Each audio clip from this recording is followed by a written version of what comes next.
My name is Alice Weatherston, and I'm a family law lawyer at Nelligan O'Brien Payne in Ottawa. Today I want to talk to you about some of the legal issues that arise when you move in with someone for the first time.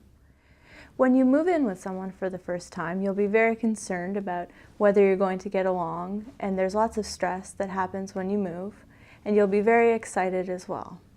But there are also legal issues that you should be considering in order to protect your interests. One of the first issues that's commonly misunderstood is, when do you in fact become a common law spouse? For tax purposes, you become a spouse after 1 year of living together. On the other hand, for family law issues, you only become a spouse after you've lived together for 3 years or had a child together. Once you become common law partners, you may be entitled to spousal support once you separate. Also, if your partner has a child from a previous relationship, you may be required to pay child support for that child. You will also be required to pay child support for any children you have together. Most of the issues and concerns I've discussed can be determined ahead of time with a cohabitation agreement.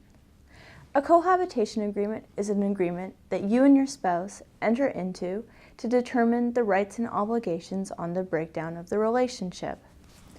You may want to consider a cohabitation agreement if you and your spouse will be in a long relationship, may be inheriting large assets, have a business, or expect large gifts.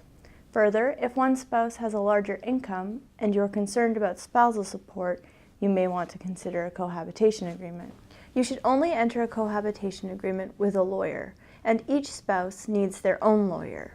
If you're having difficulty approaching the subject, your lawyer may have some suggestions for you. A little bit of unpleasantness today could save you significant hardship in the future.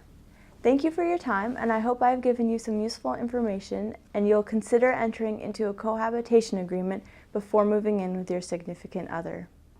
If you need more information or would like to contact me, I can be reached through the website at nelligan.ca.